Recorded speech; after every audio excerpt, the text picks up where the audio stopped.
ती कॅश ठेवली आहे, जरा जाऊन विचार, जरा बघ ना. कॅशच्या बाबतीचा आरोप हे ठाकरे सेनेचे आमदार किंवा कार्यकर्ते करतात ना, हे सर्वात मोठं जगातलं आश्चर्य आहे. कधीतरी कर्जतच्या फार्म हाऊसवर तुम्ही सगळेजण पहिले चाला आणि जमिनीमध्ये किती कॅश खोदून ठेवली आहे हे जरा उद्धव ठाकरे आणि आदित्य ठाकरेला विचारा ना, जरा विचारा. आणि त्यांनी तर कॅश, या सगळ्या कॅश वीसच्या बाबतीमध्ये त्यांनी तर बोलूच नाही, त्यांनी तर बोलूच नाही. नाहीतर एकदा सर्च ऑपरेशन कधीतरी कर्जतचं फार्म हाऊस घ्यायला लागेल, मग पळापळ होईल कशी. आणि व्हिडिओ आलेला आहे, आता सत्यता तपासतील ना. सत्यता तपासल्यानंतर बोला. एकदा कुणीतरी आरोप केला म्हणजे त्यांनीच कॅश घेतलेली आहे, असे किती आरोप झाले.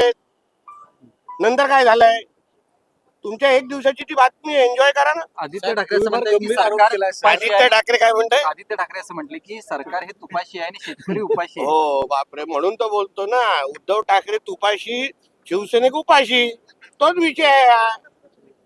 म्हणून बोलतो, आदित्य ठाकरेला विचारा कधीतरी, चल तुझ्या कर्जतच्या तुझ्या फार्म हाऊस वर जमीन थोडी खोदून दाखव आणि किती काय काय ठेवलाय आतमध्ये हे कधीतरी बाहेर येऊन दे ना. मग कॅशचा आरोप कोणी करावा याच्यावर कळेल. युतीवाल्यांचे व्हिडिओ बाहेर येत आहेत, महाविकास आघाडीवाल्यांचे व्हिडिओ पेन ड्राईव्ह बाहेर येतात, सगळे तपास कधी बाहेर पडतात. तुला कशाला सांगू. काल चंद्रशेखर बावनकुळेंनी एक विधान केलं की वेगळ्या विदर्भाच्या बाबतीत आमचं काम चालू आहे आणि आमची भूमिका तीच आहे असं त्यांनी स्पष्ट केलेलं आहे. तुम्ही ते प्रश्न त्यांना विचारा ना.